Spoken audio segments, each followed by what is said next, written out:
Namibia को हराकर हम बाघ बन जाते हैं, नीदरलैंड्स और अमेरिका को हराकर हम खुद को शेर समझने लगते हैं, और जैसे ही सामने एक असली ताकत साउथ अफ्रीका आती है, हमारी सारी दहाड़ अचानक खामोश हो जाती है। जी हाँ दोस्तों, अहमदाबाद के नरेंद्र मोदी स्टेडियम में आज साउथ अफ्रीका के खिलाफ 76 रन की करारी हार ने सिर्फ मैच नहीं छीना, इसने आत्मविश्वास और प्रतिष्ठा दोनों को झटका दिया है। 2023 के वनडे विश्व कप फाइनल की उस कड़वी रात के बाद से भारत आईसीसी इवेंट में अजय चल रहा था, लेकिन आज अपने ही घर में अपनी ही भीड़ के सामने हमारी जीत की रथ यात्रा रुक गई। यह हार सिर्फ स्कोरबोर्ड की हार नहीं है, ये मानसिकता की हार है। जब जसप्रीत बुमराह अकेले मोर्चा संभाल रहे थे, तब बाकी खिलाड़ी उस तीव्रता के साथ खेलते नजर नहीं आए जिसकी अपेक्षा बड़े मुकाबले में होती है। घर में विश्व कप खेलते हुए इस तरह का आत्मसमर्पण लंबे समय तक याद रखा जाएगा। आइए एक एक कर इस हार की परतें खोलते हैं। शुरुआत करते हैं अभिषेक शर्मा से।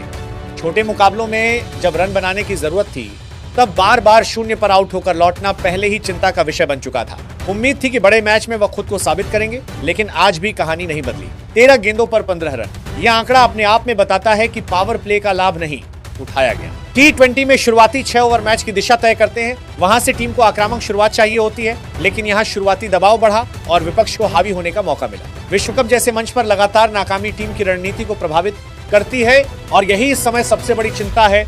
मिडिल ऑर्डर अवसर मिला, जवाब नहीं मिला। अब बात करते हैं तिलक वर्मा की। 3 गेंद 1 रन, ये सिर्फ एक छोटी पारी नहीं, ये मौके का चूकना है, और उससे भी ज्यादा चर्चा का विषय बना डीआरएस का फैसला, स्पष्ट किनारा, स्पष्ट आवाज।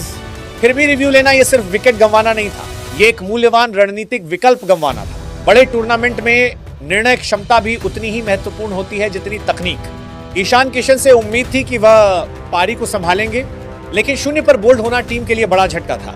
एडन मार्करम की साधारण ऑफ स्पिन को पढ़ने में चूक ने दिखा दिया कि दबाव किस तरह बल्लेबाजी को प्रभावित करता है। जब टॉप ऑर्डर के 3 बल्लेबाज मिलकर ठोस आधार नहीं दे पाते, तो मिडिल ऑर्डर के पास जोखिम लेने के अलावा कोई रास्ता नहीं बचता। यही हुआ, स्कोरबोर्ड दबाव में आया और मैच हाथ से फिसलता चला गया। साउथ अफ्रीका ने 187 रन का स्कोर खड़ा किया, लेकिन तस्वीर पूरी देखनी होगी। पावर प्ले में जसप्रीत बुमराह और अर्शदीप सिंह ने 20 रन पर 3 विकेट निकालकर मैच भारत की ओर झुका दिया। यह वह क्षण था जहां विपक्ष दबाव में था। बुमराह ने 4 ओवर में 15 रन देकर 3 विकेट लिए। ये किसी भी T20 मैच में मैच विनिंग स्पेल माना जाता है, लेकिन इसके बाद नियंत्रण छूट गया। वरुण चक्रवर्ती के 4 ओवर में 47 रन गए। T20 में एक स्पेल मैच का संतुलन बदल देता है। यहाँ भी वही हुआ, बिखरी लाइन, लेंथ और लय की कमी ने मिलर और स्टब्स को खुलकर खेलने का अवसर दिया। जो स्कोर में बदल देता है, 150 के आसपास रुक सकता था, वो 187 तक पहुंच गया। हार्दिक पांड्या से उम्मीद थी कि वह अनुभव और संतुलन देंगे, लेकिन 4 ओवर में 45 रन और कोई विकेट नहीं, यह आंकड़ा दबाव बढ़ाने वाला है। बुमराह की इकोनॉमी 3.8 और हार्दिक की 11.3। यह अंतर बताता है कि मैच किससे बात करते हुए किससे बर्बाद कर रही है।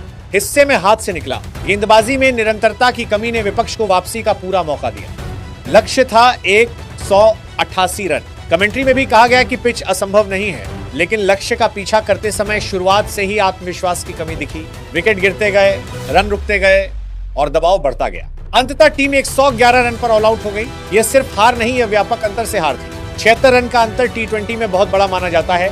इसका सीधा असर नेट रन रेट पर पड़ा है, जो सुपर 8 की दौड़ में निर्णायक हो सकता है। अब स्थिति स्पष्ट है, सुपर 8 की लड़ाई में भारत की पीठ दीवार से लग चुकी है। एक हार पूरी तस्वीर बदल देती है। अब हर मुकाबला करो या मरो की स्थिति में होगा। इस मैच ने यह दिखाया कि छोटे मुकाबलों की जीत से आत्मसंतोष खतरनाक हो सकता है। बड़ी टीमों के खिलाफ वही ऊर्जा, वही अनुशासन और वही रणनीति चाहिए जो चैंपियन टीमों में होती है। सवाल यह नहीं कि हार क्यों हुई, सवाल यह है कि क्या इससे सीख ली जाएगी। क्या बल्लेबाजी संयम और आक्रामकता के संतुलन को समझेगी? क्या गेंदबाजी इकाई बुमराह पर निर्भरता कम करेगी? क्या टीम दबाव में बेहतर निर्णय लेगी? दोस्तों